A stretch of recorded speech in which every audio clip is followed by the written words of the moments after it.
Assalamualaikum warahmatullahi wabarakatuh.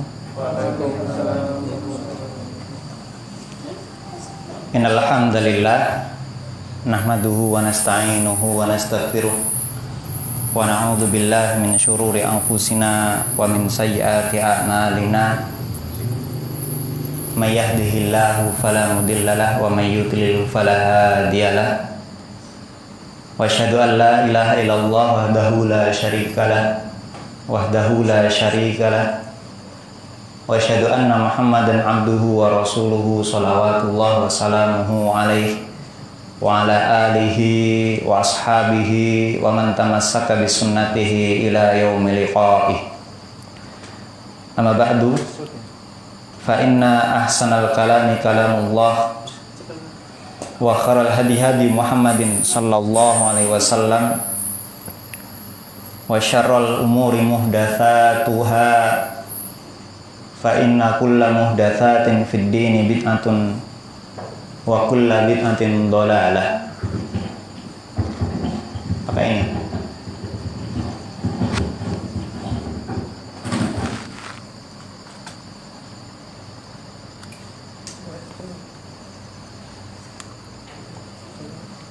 Mati ya? Mati Mas.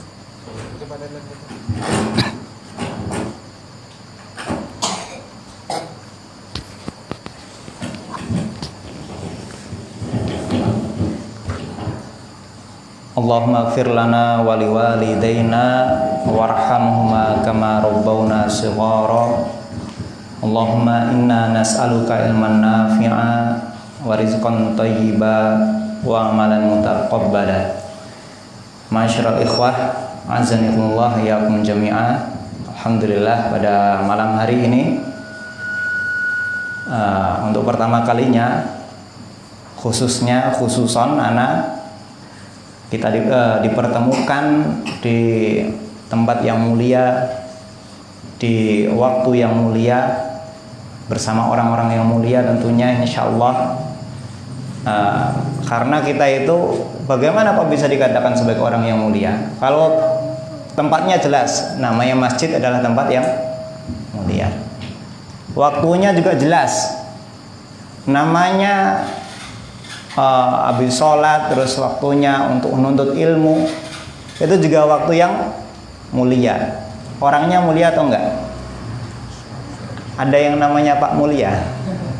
Ya kalau namanya Pak Mulia ya sudah itu muttafaqun alaih ya, sepakati kemuliaannya.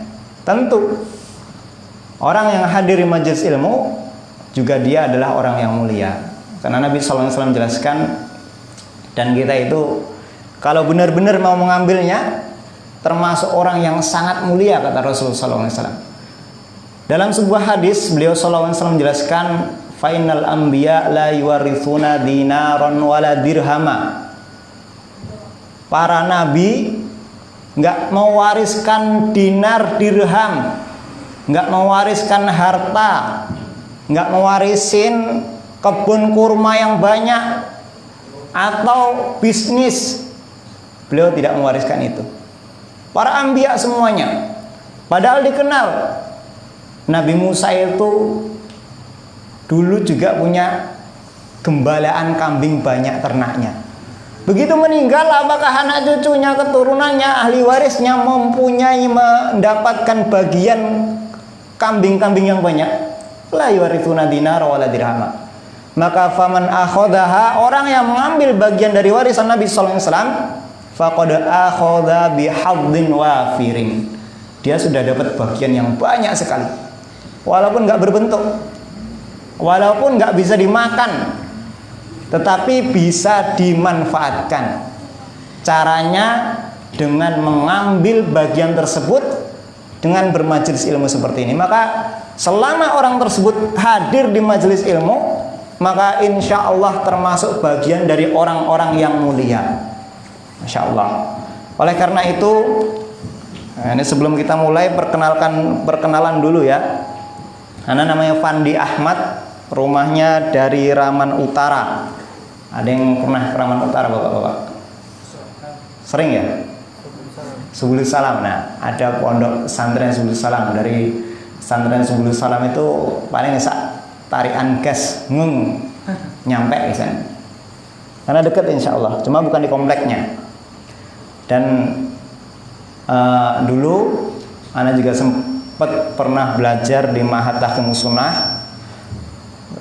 Kalau yang sering ke Ma'had Bungkur dulu sekitar 6 atau 7 tahun yang lalu mungkin kelingan ya, ingat muka-muka cupunya. Dan selanjutnya Ana alhamdulillah dapat kesempatan untuk mulazamah di STDI Jember, kemudian lulus tahun 2017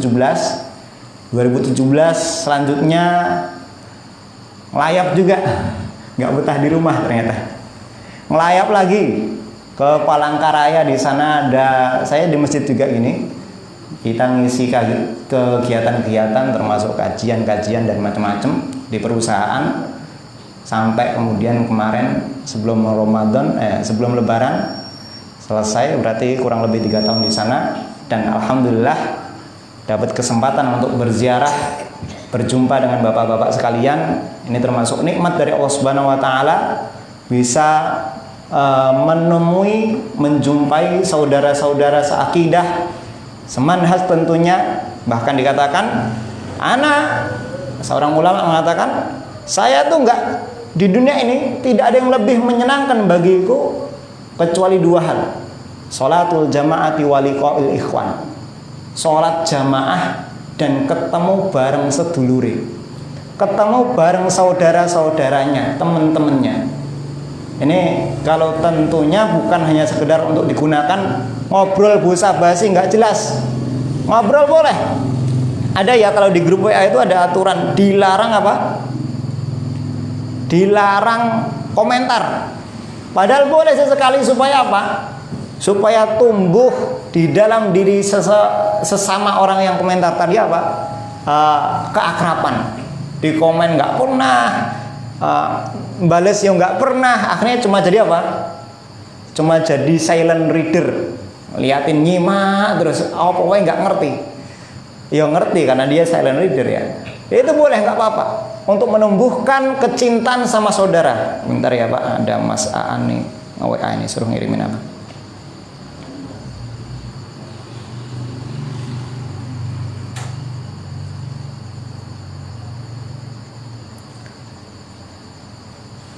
Nah, kita lanjut ya. Langsung materinya. Kemarin malam atau semalam sudah kita sampaikan, sudah kita share ke Mas Aan, mungkin sudah yang pernah dapat. Dan pembahasan malam hari ini termasuk sebenarnya pembahasan berat yang kami Al-Fakir tidak layak seharusnya untuk membicarakan masalah ini. Cuma kita belajar bareng-bareng, yaitu al-kalam ala tamadzub wa tarjih wal la madhhabiyah, yaitu tentang diskusi mengenai tamadhub. Apa tamadhub? Bermadhab, mengambil madhab. Wat tarjih, mengambil madhab terkuat atau pendapat terkuat. Walla madhabiyah, dan golongan orang yang nggak punya madhab. Sebenarnya ini adalah sebuah pertanyaan yang disampaikan kepada Syekh Abdul Aziz bin Baz. Cuma kalimat al-madhabiyah ini Anda tambahkan di situ. Syekh bin Abdul Aziz bin Baz pernah ditanya dengan pertanyaan yang sama, yang serupa, yaitu tentang tamadhub wa tarjih, tentang mana yang lebih utama untuk bermadhab atau mengambil pendapat yang terkuat dari seluruh madhab. Antum di sini madhabnya apa? Apa madhabnya? Nggak punya madhab. Nah, sholatnya ikut siapa? Ikut imam ya, madhab imam. Maka di sini kita pelajari supaya, karena tema ini termasuk tema yang mulai ramai belakangan, karena beberapa asatidzah juga ada yang mulai mengambil pendapat untuk lebih memungkinkan suatu madhab tertentu, baru kemudian mengambil madhab tarjih atau madhab yang lainnya. Maka daripada itu, pembahasan singkat kali ini insya Allah akan kita bahas risalah ringkas ini berapa lembar? 2 lembar. sampai selesai insyaallah tentang bermadhab, tarjih atau tanpa madhab. Ini tadi niatnya mau ditransfer ke laptop, cuma laptopnya belum diambil. Jadi kalau pakai HP gini nggak kelihatan tulisannya. Nah, fadhal man yaqra. Ini tulisannya sengaja pakai bahasa Indonesia. Nah, nanti kalau suruh ni'rab ribet, nggak selesai sampai jam 10 malam. Bukain kamus satu-satu. Fadhal, siapa yang mau baca? Ngacung, semangat gitu loh kalau disuruh baca. Faedah ini termasuk pahala insyaallah. Malu-malu kabeh, monggo Pak. Namanya siapa Pak? Rohim Ustaz. Pak Rohim. Iya. Nah Pak, fadhal. Definisi mazhab. Judulnya nggak diwaca. Bermazhab, tarjih atau tanpa mazhab. Nah, ini ngelewatin Arabnya ini. Kan udah dibaca tadi itu. Tinggal ngikutin. Nah, betul, lanjutkan. Definisi mazhab secara etimologi dari kata dahaba yang bermakna kemilau atau dan berlalu, yaitu sesuatu yang dituju, dipercayai atau metode. Nah, pelan-pelan ya. Definisinya madhab sekarang supaya kita runut. Nah, belajar dalam madhab pun belajarnya juga runut dari kitab yang paling ringan. Kalau yang belajar di ma'had belajarnya Al-Wajiz. Kalau belajar yang di madhab Syafi'i belajarnya Safinatun Najah. Itu adalah tadarruj, belajar yang biar berurutan. Maka juga kita di sini jelaskan secara urut. Yang pertama, definisi takrifnya apa madhab itu. Secara lughah, etimologi, min kalimati dhahaba yadhabu dhihaban au dhahban. Apa artinya dhahaba yadhabu? Katanya sudah ada pelajaran bahasa Arab di sini. Pergi ya. Siapa yang bisa nasrif?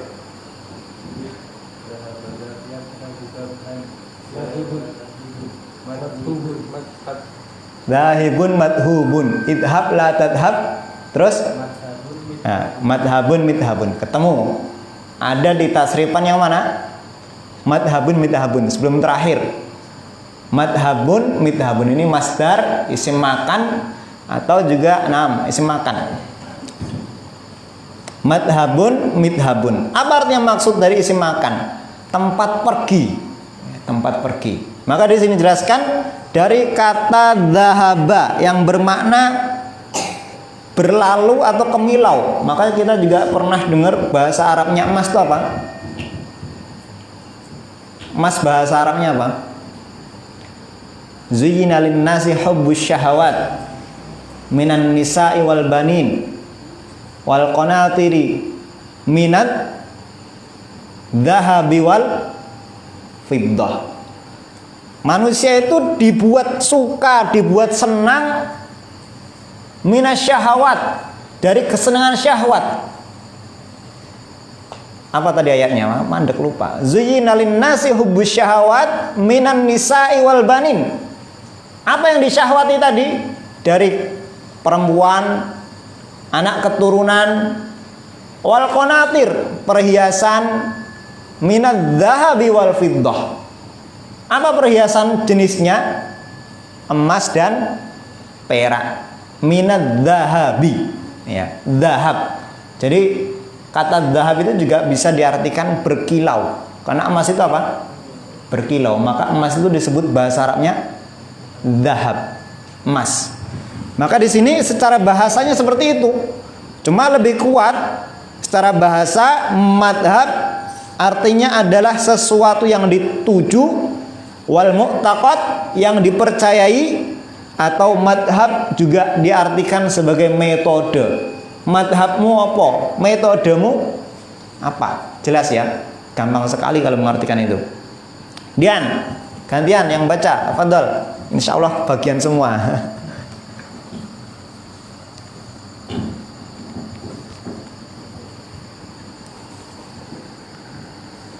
Selanjutnya secara istilah, fadhal man yaqra.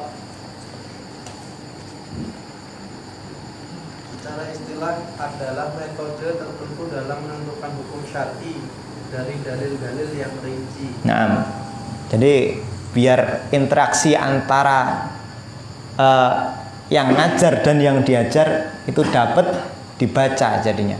Bukan cuma sekedar gini aja nanti pulang-pulang selesai buhopo tadi yang dibaca. Secara istilah, jadi biasa ya, dalam bahasa-bahasan fikih itu biasa kemudian pertama dijelaskan runut secara bahasa, secara etimologi, secara lugawinya apa, supaya ketemu ini bisa dimaknakan kemana gitu. Dan juga kemudian dirinci. Setelah banyak cabang, ada yang diartikan sebagai pergi, ada yang diartikan sebagai kemilau, berkilau, jadi tempat tujuan. Cuma ini kan masih bingung, nggak nyambung kita. Maka kemudian ditekankan dengan istilah fikihnya apa? Menurut usul.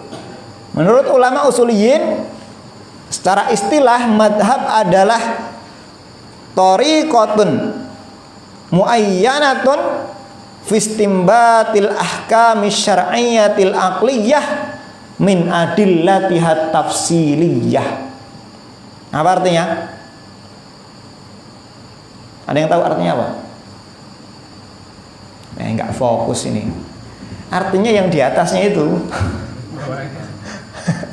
Artinya yang di atasnya. Ya kan sudah dijelaskan.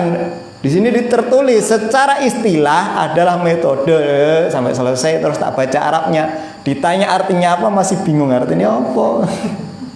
Jadi nggak fokus. Adalah metode yang tertentu dalam menentukan hukum syar'i dari dalil-dalilnya yang rinci. Karena itu disebut madhab. Kalau dalilnya nggak rinci, berarti dalilnya jelas. Apa itu maksudnya dalilnya jelas? Ya dari Al-Quran dan hadis.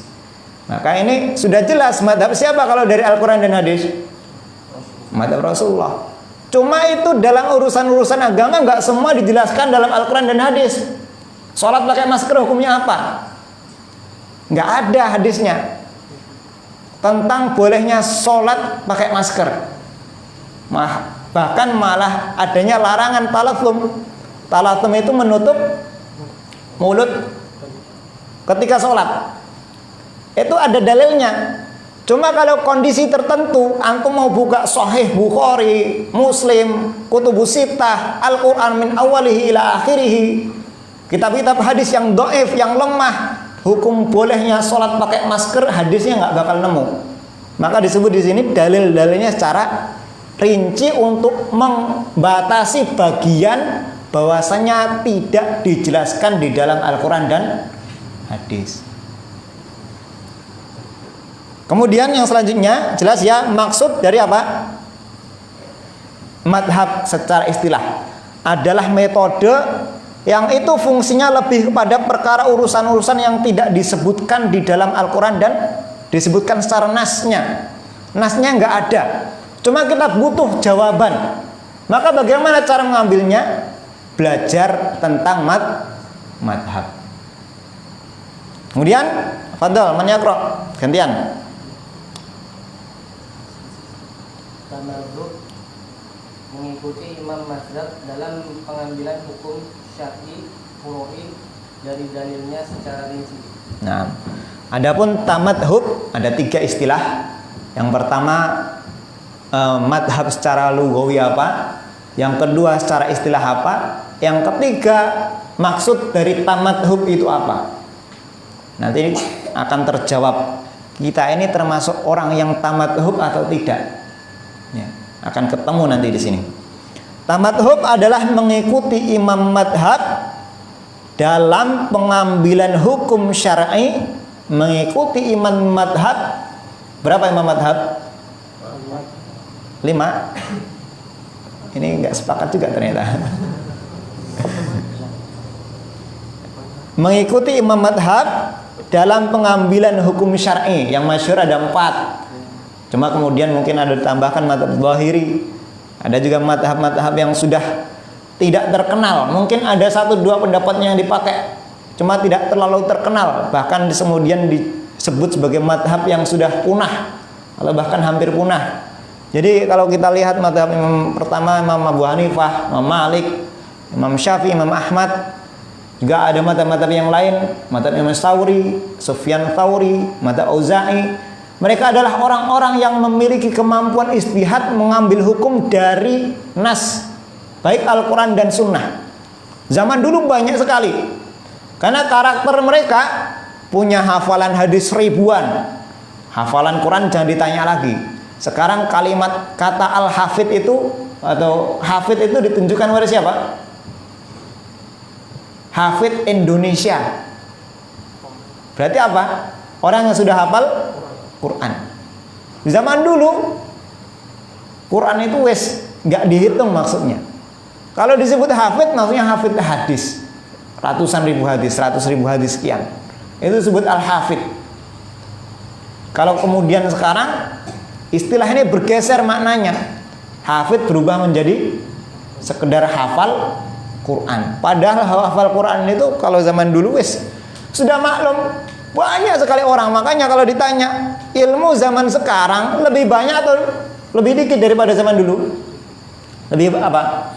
Lebih sedikit lah. Ini sekarang kita mau nyari apa aja ada di Google, apa lebih sedikit gimana? Hah? Beda cakupan ya? Sekarang kita mau nyari pendapat paling kuat, paling nyeleneh, paling bagus, paling jelek, ilmu apapun di Google ada. Mana berarti zaman yang paling banyak ilmu di zaman kita, zaman dulu? Zaman kita. Masya Allah, alim berarti.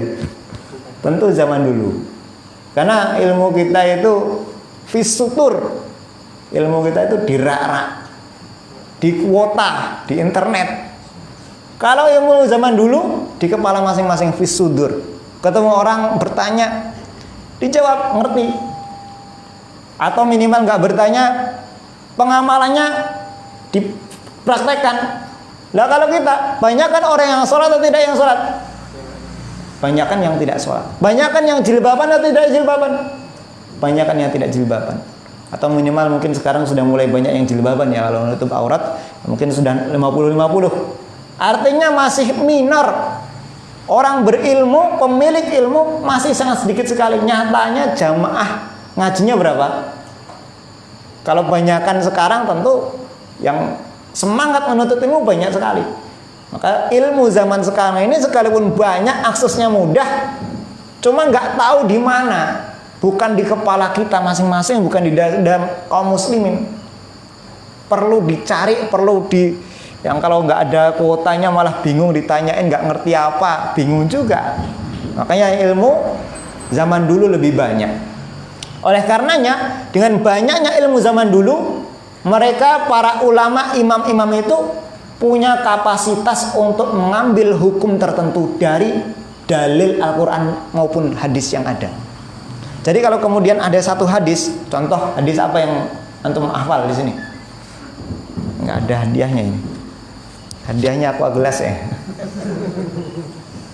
Hadis yang fadl yang biasa masyhur antum hafal, antum dengar apa? La takdub. Apa yang bisa antum ambil dari kalimat la takdub? Jangan marah dok kan? Ada faedah yang lain? Sibabul muslim fusuq wa qitaluhu kufur. Naam, apa ini faedahnya? Dilarang sama muslim.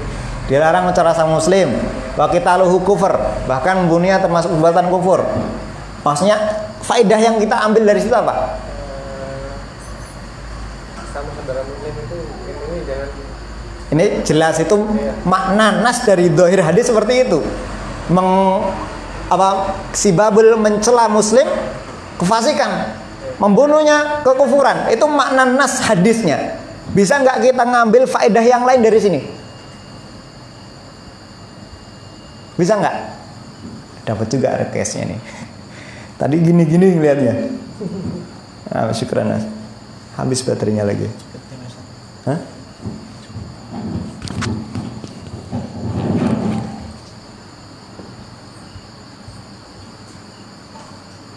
Zoomnya ini.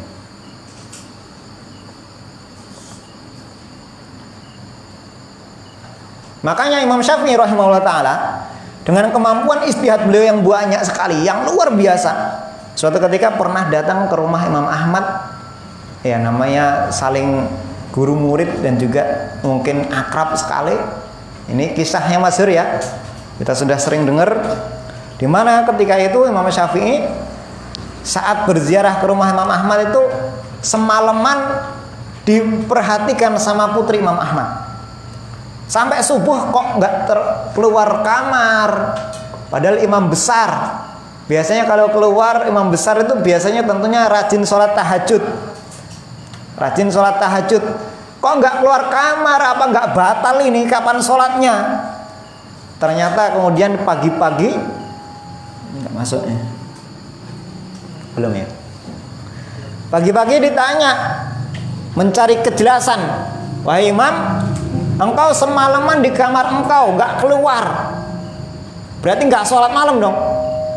Makanya Imam Syafi'i kemudian menjelaskan, saya bukannya nggak sholat malam, tapi di sana ada sesuatu yang lebih utama, yaitu saya mendapatkan banyak sekali faidah dari hadis Nabi SAW yang dikatakan oleh Nabi SAW, ya Aba Umar ma fa'alan Nugair. Jadi ada seorang sahabat kecil masih sering main burung ya. Jadi zaman dulu tuh biasa main burung. Jadi kita juga di sini mendapatkan faidah, boleh main burung, cuma jangan sampai melalaikan. Bahkan Abdullah bin Abbas radhiyallahu taala anhu, kalau kita kenal, beliau mendapatkan doa dari Nabi SAW, Allahumma faqihhu fid din wa 'allimhu ta'wil. Ya Allah, faqihkanlah Abdullah ini dalam agama, faham detailnya. Faqih itu, fikih itu detail, tafsiliyah secara rinci. Dan alimhu ta'wil, ajari tafsir. Abdullah bin Abbas itu ketika sahabat Nabi SAW dan para Nabi pulang perang, sahabat Nabi pulang perang, beliau itu juga pernah diajak temannya main burung merpati. Cuma kemudian nggak mau. Jadi wajar juga zaman dulu sering main burung balapan atau entah ngapa gitu. Cuma kemudian Abdullah bin Abbas nggak mau. Mumpung para sahabat Nabi masih hidup, saya pengen belajar. Sampai kemudian terkenallah keilmuan beliau. Ini yang dilakukan oleh Imam Syafi'i rahimahullah ta'ala. Dari Aba Umar ma fa'alan Nugair, wahai Abu Umar, apa yang terjadi pada burung kecilmu yang bernama Nugair ini? Beliau mendapatkan 70 faidah. 70 faidah. Makanya tadi anak tanyain hadis yang dihafal, antum tadi disebutin apa Pak? La taqdab. Kalau Imam Syafi'i dapat 70 faidah dari, wahai Abu Umar, ngapain burungmu kok mati? Kita bisa ngambil faidah apa itu? Wahai Abu Umar, ngapain burungmu kok mati? Gitu doang. Kita mumet ini mikirin faedahnya apa di sini gitu doang ya. Ada faedah dari tadi. La taqdab. Ada yang bisa ngambil 3 atau 2 faedah? Jangan marah tentu. Jelas. Itu karena makna hadisnya seperti itu. Atau sibabul muslim fusuk wa qitaluhu kufur. Mencelak saudara muslim termasuk perbuatan fasik. Membunuhnya termasuk perbuatan kufur. Ada yang bisa ngambil faedah dari selain nas hadisnya. Kita banyak mikirnya susah. Makanya kemampuan ijtihad kita orang-orang zaman sekarang berbeda dengan orang-orang zaman dulu. Ilmunya zaman dulu lebih banyak, alim-alimnya lebih mampu untuk beristihad. Adapun kita hari ini cukup baca, ngeliatin apa yang ada dari kitab-kitab peninggalan ulama-ulama zaman dulu.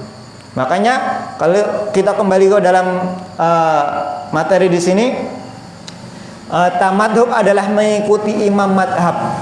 Jadi imam madhab tadi disebutkan ada 4 madhab yang masyhur, madhab Abu Hanifah, Hanafi. Jadi yang mayoritas madhab paling banyak di dunia madhab siapa pemeluknya? Syafi'i. Di Indonesia itu. Di dunia seluruhnya siapa paling banyak? Hambali. Ya. Yang paling banyak itu madhabnya Imam Abu Hanifah. Karena pemeluknya orang India. Orang India aja udah 1 miliar. Orang India, Pakistan, orang-orang blok sana itu mereka lebih prefer memilih madhabnya Imam Abu Hanifah. Baru kemudian orang-orang Asia Tenggara dan juga Mesir dan juga Suriah sekitaran sana, Syam, mengambil madhabnya Imam Syafi'i. Asia Tenggara tuh mayoritas madhab Imam Syafi'i. Adapun madhab Imam Malik ramai di Maroko, Maghrib, Jazair, sehingga kemudian kita kenal, kalau yang sering lihat YouTube, Syekh Sa'ad Al-Kumail, ya, Syekh Sa'ad Kumail itu termasuk yang mengajar madhab Maliki.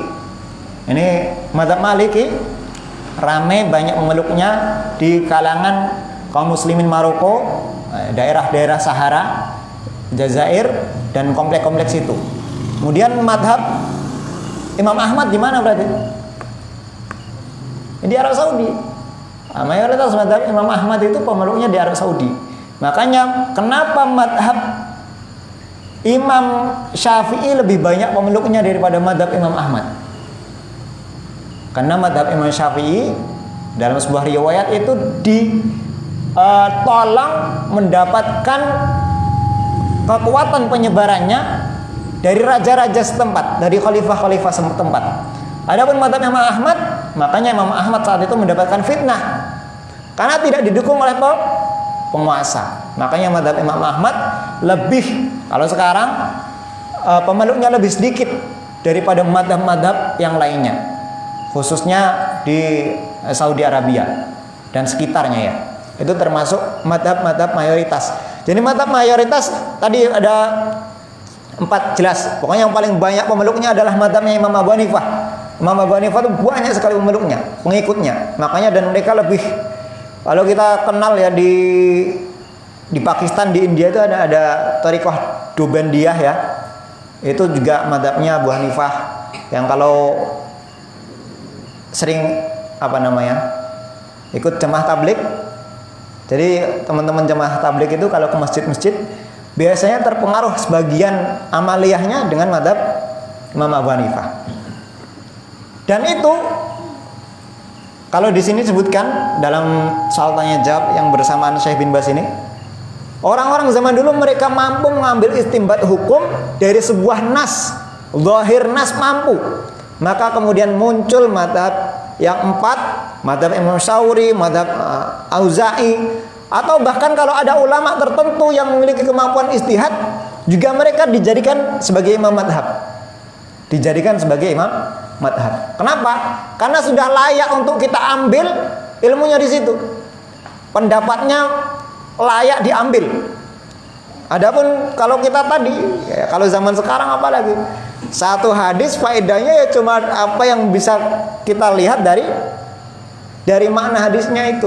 Kalau Imam Syafi'i kan tadi disebutkan sampai 70 faedah dari sekedar apa yang terjadi sama manuk yang bernama Nugir, dapat 7 faedah hukum. Masya Allah. Makanya mereka kemudian mendapatkan istilah Imam Mujtahid Mutlak, yaitu mampu beristihad secara mutlak. Kemudian pendapat-pendapat mereka diikuti oleh banyak sekali orang. Makanya maksud dari tamattu di sini adalah mengikuti imam madhab dalam pengambilan hukum syar'i furu'i. Ya, hukum syar'i furu'i, bukan hukum usul. Karena hukum usul itu sudah jelas ada nasnya. Ya, sudah ada hadisnya, sudah ada Al-Qur'annya, sudah ayatnya. Adapun hukum syar'i furu'i, maka di sini nanti kembalinya kepada imam madhab, dan kita balik ke situ untuk mengambil faedahnya dari dalilnya secara rinci. Kemudian selanjutnya, tafadhal man yaqra. Gantian. Monggo Pak.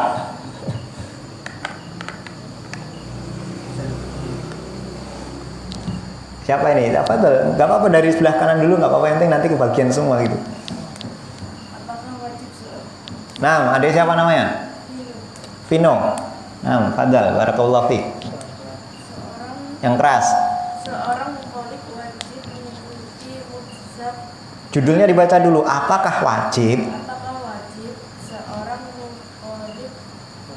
mukallaf wajib mengikuti mazhab tertentu agar tidak terjerumus ke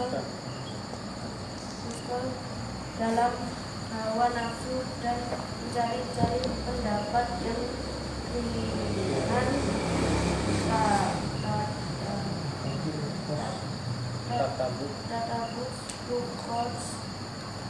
pendapat tersebut dipilih oleh Asyadibi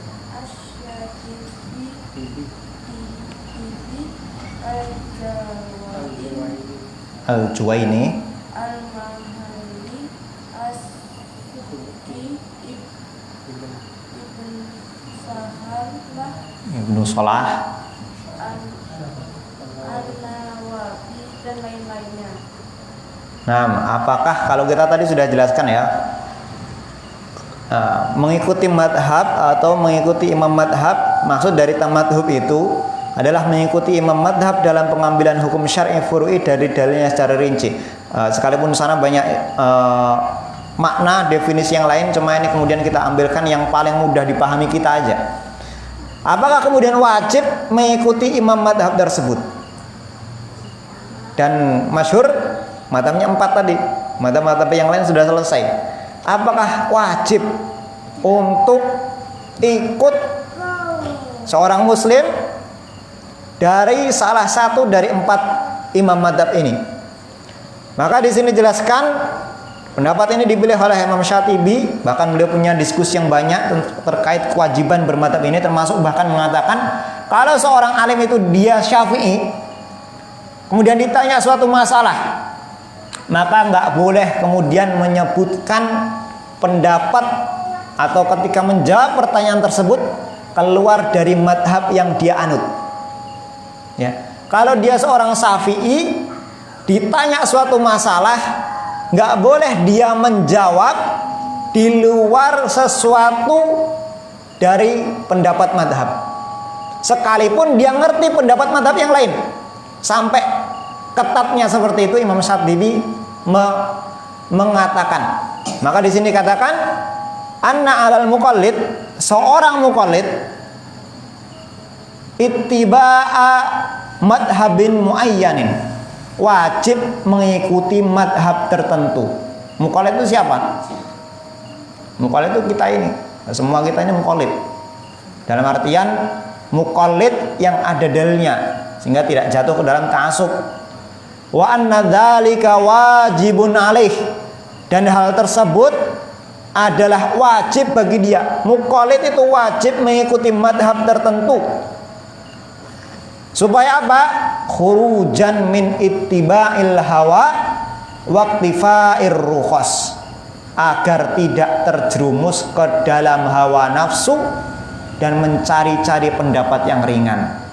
Kalau sedang butuh, diambil pendapat yang enak. Kalau lagi nggak butuh, ya pendapat yang menurut dia kuat. Di Indonesia madhabnya Syafi'i, menyentuh perempuan membatalkan wudhu. Begitu haji, begitu umroh, dempet-dempetan, nyentuh laki-laki perempuan susah terjaga, males wudhu, repot, karena menyentuh perempuan membatalkan wudhu menurut madhab Syafi'i. Males wudhu, baru selesai wudhu nyentuh lagi, balik lagi, kapan rampungnya gitu tawaf. Kalau kemudian seperti itu akhirnya apa? Ya udahlah, kalau saat umroh jadi hambali. Ini termasuk yang tatabu'ur rukhas, termasuk orang-orang yang mencari-cari yang mudah di madhab-madhab tertentu. Dan ini nggak boleh. Bahkan dikatakan di sini, orang, kata Imam Syatibi, seorang muqallid wajib mengikuti madhab tertentu supaya nggak mudah-mudah hawa nafsunya mengambil pendapat yang dia inginkan, supaya tidak mudah-mudah mengambil pendapat yang dia inginkan, dan juga mencari-cari kemudahan seperti tadi. Insya Allah kita lanjutkan pada saat ya. Biasanya habis isya lanjutkan. Nah.